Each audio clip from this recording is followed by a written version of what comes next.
Anne Bully is sitting on the bathroom floor in a house on the outskirts of Kyiv, sheltering from a Russian missile attack. An onslaught civilians would be forgiven for feeling is directed specifically at them. Nearly 70 missiles and drones were launched, says Ukraine's leadership, 51 of them downed. Imagine the destruction if more had got through. It's dark, very cold, there's no power, no communications, and the missiles are shaking the building.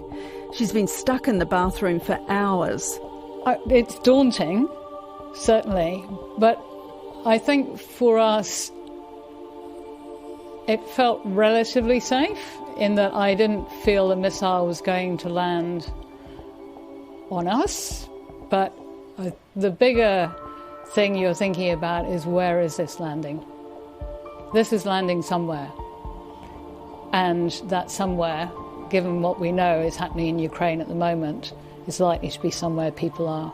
Anne handles communications for the New Zealand-run Relief Aid, and she's talking about her stint in Ukraine late last year. That's the horrifying thought, is where is this landing and who's being hit and what's the impact on them. But why were you so certain that they weren't going to land on you? Sort of believing in a lucky gene, probably. That's a really good question. I don't know. I think that if you were too worried about that, it would be too hard to work there. Okay. You'd just be on edge constantly. You know, you also have to believe that you are going in there and you're going to be relatively safe. But it's far from safe. As the conflict enters its second year, the risks are even greater, underlined by the disappearance of a Kiwi aid worker whose death was confirmed last week. The body of missing New Zealander Andrew Bagshaw has been found in eastern Ukraine. Andrew was a selfless person. He took many personal risks and saved many lives. He left home probably about April last year, and when asked whether he will come back, he said, not until it's finished. I'm Sharon Brett Kelly, and today on The Detail, the Russian invasion has set off the fastest growing refugee crisis in Europe since World War II. Nearly 8 million people have fled their homeland. 6.5 million are displaced within Ukraine itself. UN figures show nearly 18 million people need urgent humanitarian assistance. That's food, shelter, income, education and healthcare. So the role of aid workers is crucial. As an example, Relief Aid has helped more than 30,000 people in the last year alongside its aid partners, helped by $500,000 in donations from New Zealanders. But is it just too dangerous for volunteers now? Here's Relief Aid's founder, Mike Seawright, speaking to RNZ in the days after Andrew Bagshaw's disappearance. But it's an extremely volatile working situation there in Ukraine at the moment. There's a possibility of detention by Russian forces, which we've seen with humanitarian workers. The very real risk of landmines and unexploded ordnance. We've had our own team, their friends, have been damaged, lost legs, in fact, delivering humanitarian assistance. So it's a very difficult place to work. And an anonymous Kiwi soldier says they just shouldn't be there without training and support. Full credit for what they're doing. They're doing a great job, but the realisation of it's an active war zone, things can change very, very fast. It's a catch-22, isn't it? Because if you would never put an aid worker into a war zone, that means you'll never take humanitarian aid in, which actually means that so many more people would die because people can't survive without medical supplies, without food, without the basics to live. You know, water containers put water in, which you've got no water running. You know, light, warm blankets. In the middle of winter, you've got no heating. But I think the important thing is, if you're an aid worker in a conflict zone, you need to manage your risk. you need to be prepared. You need to be with people that have experience in the war zone, and you need to be listening, and you need to take risks which are relative to what you're achieving as well. The reason why I'm talking to you is because of the sad story of Andrew Bagshaw. Yeah. And when news first broke that he was missing in Ukraine, I thought of you because, we sort of have a family connection, don't we? Yeah. And you spent some weeks in Ukraine at the end of last year. How does that make you feel to hear about a New Zealander? You've recently been there, a New Zealander who was doing similar work to you there. How does it make you feel? The feeling is more for his family, because when you're there, or even when you're going there, you're very aware of how difficult it is for the people you've left behind. And so, I can imagine what it feels like for his parents, his friends, the people who are close to him, because communications are very difficult as well. So it's hard to get information through. It's hard to know there will be different stories coming back about what might have happened. And I think just that vacuum of unknown. Well, we communicated via WhatsApp mostly. He sent loads of pictures when he first went. He really stopped communicating all that regularly from about September and October. His sister felt that he was probably getting into the more dangerous work then, and he didn't want to worry us by communicating. We would rather have him that he communicated, but that was his way. He didn't want us to get upset. So how did it all happen? You flew out to where? So I flew from Whakatane to Warsaw, and then from Warsaw went by bus into Ukraine and straight into Kyiv. So 84 hours door to door. Wow. This is your work, you're sort of immersed in it, but from a distance. So you're hearing lots of stories about what's going on, and obviously there's a lot of news stories about it. But what were your first impressions in that bus ride to Kyiv? That's such an interesting question, because on the bus I met Mike Seawright, Relief Aid's founder, in Warsaw. So we were on the bus together. He was the only man, I would say, probably under about 70 years old. So there was a couple of other men who would have been a lot older, and Mike's well under 70. And then was women, and mainly elderly women, all Ukrainians. And there was a reservation towards us, which was interesting. I think it was sort of, what are these two doing?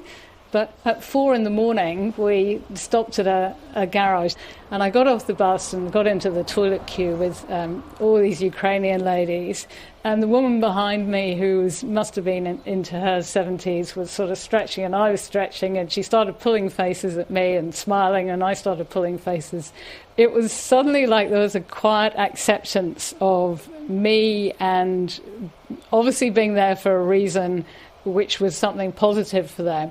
And I think that was a lovely, warm realisation that we don't know what these two people are doing, but the fact that they have come by bus into Kyiv actually means that they're doing something that's going to help. You were there in November, so it must have been freezing already. It was. So it snowed the second day I was there, and the temperature never got above 0. Yeah, very cold, very icy. And where were you staying? On the outskirts of Kyiv, so we're in a suburb just on the outskirts of Kyiv, and we are currently distributing aid up in Chernihiv, which is on the border of Belarus. So I also had some time up in Chernihiv. How do you even get the supplies there? I mean, do you load a shipping container? In Ukraine, mainly we're trucking supplies in. So it depends what we're taking. Some of the food within Ukraine we're actually buying in Ukraine, so we're just moving it across Ukraine to areas where people can't get it. And other aid supplies are coming in through Poland, so mainly trucking. So you're not actually loading up a shipping container here in New Zealand and shipping it off. That's what people imagine it to be. The only thing we ship from New Zealand is we have a Dunedin company that makes gas heaters, very nice gas heaters. They're called ASEA, and they have started making stoves to be used in Syria, is where we're actually shipping those to. So they make it, it's a very clever design, it's a flat pack stove. ASEA are making them for us, and they're donating the stoves. We have Ocean Bridge, which is a New Zealand shipping company, who have actually offered to ship them to Istanbul, and then we truck them from there. So that's the only aid we actually ship from here, and that's a great Kiwi story. So the stuff that you take into Ukraine or Syria, apart from those things, is stuff that you buy where, in Poland or in other parts of Europe? For Syria, it's all bought in Turkey, so we try and buy stuff as near as we can to where we need to get it, to keep the shipping cost to a minimum. Mm-hmm. So for Syria, it's Turkey. Some of the aid we've been taking into Ukraine has actually come up from Turkey because we know our suppliers there, so it's come up. Some of it has been purchased in Poland. With the case of Andrew Bagshaw, I think what it brought out is some detail about what kind of preparations aid workers go through, the protocols, preparations to ensure that you're safe when you're there, when you're on the ground working with people. So for you, what did that involve? All of our team, who are our international team, are trained in what to do in a hostile environment. If you're working in a hot environment and you're travelling somewhere in a vehicle, you'll keep the windows down so that if there's a missile blast, the windows aren't blasted in on you. And you'll travel without a seatbelt on so that if there's a missile strike and you have to get out of the car and run quickly, you can do. But if you take the Ukraine environment, it's cold, so you don't want to be travelling with your window down. So now what we've got blast film on the windows of the vehicles, and it's very icy on the road. So actually you're more likely to be in a road traffic accident than you are to have to jump out. So you're going to wear your seatbelt, because if the car starts sliding or rolls, you want to be seatbelted in. So we have we have the big picture plus the localised, what does that mean? Say before you would go out and distribute stuff to people, you'd be having a discussion about different scenarios. What would you be doing? When I was there, we were visiting families, so we'd be talking about where are we going, who are we going to see. There may be mines, so nobody's going off the road, nobody's stopping, nobody's getting out of the car when you're travelling to the destination. For example, we visited 2 elderly ladies who live in an apartment block that have been hit by missiles. So what are the risks of being there, because there is still damage to the apartment block? What we'll do if there is a problem, what's our exit route? So if something happens while we're on the road and we can't take the same road back, what's our evacuation route? What time are we expected back? What's the communication process? And when you got to the apartment block in this case, do you have to kind of sneak around and make sure that you're not seen? I mean, is it that kind of cloak and dagger? No, that's more likely to cause a problem. And we've always got our Ukrainian team with us too. So when you get somewhere, I mean, they had phoned ahead in this case, so they'd phoned ahead. So the 2 ladies that we were visiting, Olga and Dina, they knew we were coming. What did you take them? We'd taken them aid previously, so they had blankets, they had solar lamps, they had polythene, so their windows were still covered in the polythene. This is aid that we'd taken into them back in April. We had taken them water containers because there's no running water, so still 6 months later they were using those things. And I took them some ginger nuts from New Zealand as well. They're absolute delight, these 2 ladies. They'd had a terrible time. Their missile has literally blown out the centre of their apartment. They were evacuated from the cellar in the middle of a missiles flying in all directions. Olga was the first person back to the apartment block. And Dina, who's well into her 70s, is very arthritic-y, so she's also back home. And because we had talked to them before and told their story, so I also took them the photographs on my computer that had been taken of them and how we had used their stories in some of our fundraising campaigns. So that was a really lovely sharing of what goes into helping them, that there's a lot of humanity behind the humanitarian work that we do. What was it like inside their apartments? It was bitterly cold, absolutely bitterly cold. There was snow on the ground, and I was wearing every layer of clothing I have, and it was absolutely freezing because the windows are still out, still damaged to their doors. There's shrapnel holes in their walls.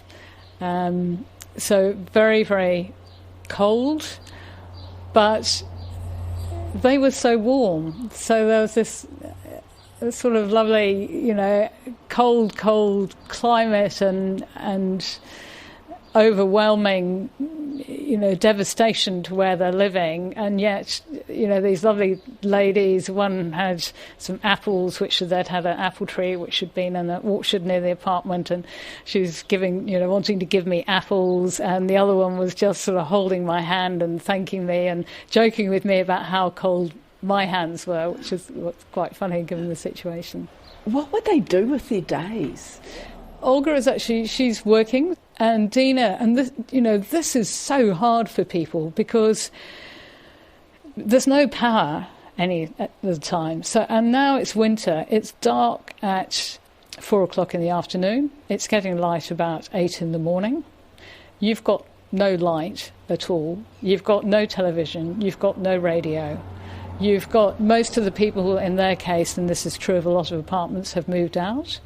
And it's absolutely soul-destroying. You're just sitting there in the cold, in the dark. Inside, even most of the time, it's pretty dark.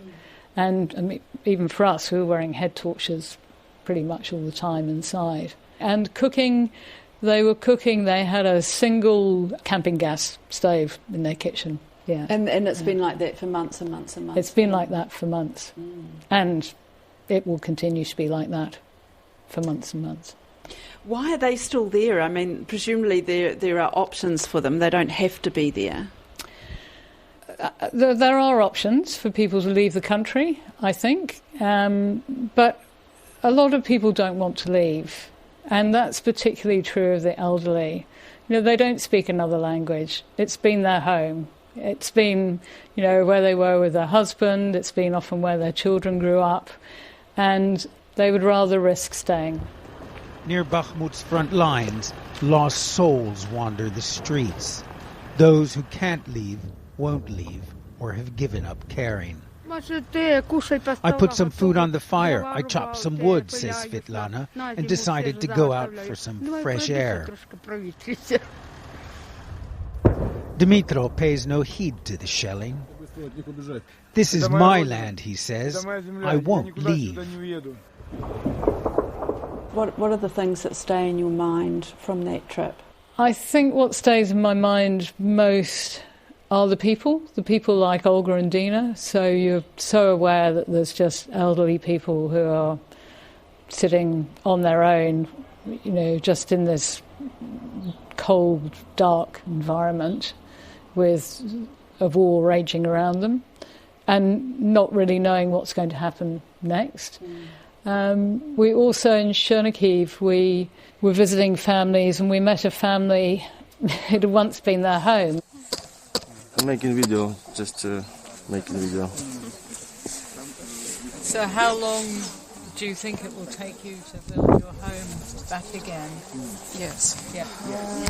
And it was husband and wife with 2 children. They had a 7-year-old son who was autistic and a 3-year-old boy. There was snow on the ground, thick snow. The 3-year-old was just like any other 3-year-old. He had a bucket and spade, and he was putting snow into his bucket and making like little snow castles rather than sand castles.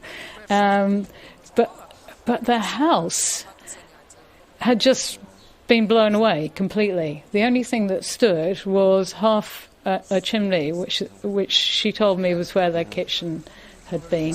And do you get any help from anywhere? And the only other thing that stood was that they had beehives at the back of the property, and they were painted. They were beautifully hand-painted, all in Ukrainian colours with flowers on them. So the beehives are still there, even though the trees were broken off around where the missiles had snapped trees. And they are now living in a one-bedroom apartment with 3 other people. And my mother and your husband. Her husband. Yeah. 7 people in a flat. Yeah. 36 square meters. Yeah. You know, their future is so unknown. You know, they want to rebuild, but when? And do you have everything you need there? No. House. I know, you need a house. When will they be able to live somewhere as a family again? Because they've lost everything. Approximately 60,000 euros, the cheapest variant of the building. 60, yes. Yeah. Would you go back? Yes. If there was value in me going back. The other thing for me is I've always believed in what we did, otherwise I wouldn't do it. So, you know, I've believed that however big the problem, you can't help everybody, but you can help some people, and the aid we take in makes a difference. What I really wasn't so aware of until I went there was the psychological lift it gives people, of knowing that they're not forgotten, of knowing that somebody out there cares, and talking to them, you know, and then they would say, you know, and you're from New Zealand, and sometimes, you know, where is New Zealand? And it's like, and, you know, you've come all this way, and people in New Zealand are helping us. That just meant so much to them. You know, people would just hug you, these huge hugs to say thank you. And that, I wasn't aware of how, you know, important that is for people psychologically, that aid, that it's more than just the aid. It's somebody cares, we're not forgotten. Humanity, which has been shaken, their faith in it, is actually, you know, there is still humanity. There's still people out there who just want to help. Since the interview, Anne tells me that food deliveries by their partner Ukrainian volunteer organisations 10 kilometres from the front lines are becoming more and more difficult. They had been getting windows of 2 to 3 days when they were able to move, but now the shelling is almost constant, she says. For this reason, they deliver long life supplies, but they are still gravely concerned for these increasingly vulnerable people. That's it for today. I'm Sharon Brett-Kelly. The Detail is supported by the Public Interest Journalism Fund. Today's episode was engineered by Jeremy Veal. Our producers are Sarah Robson and Bonnie Harrison. And thanks to Anne Bully. Ka kite anō.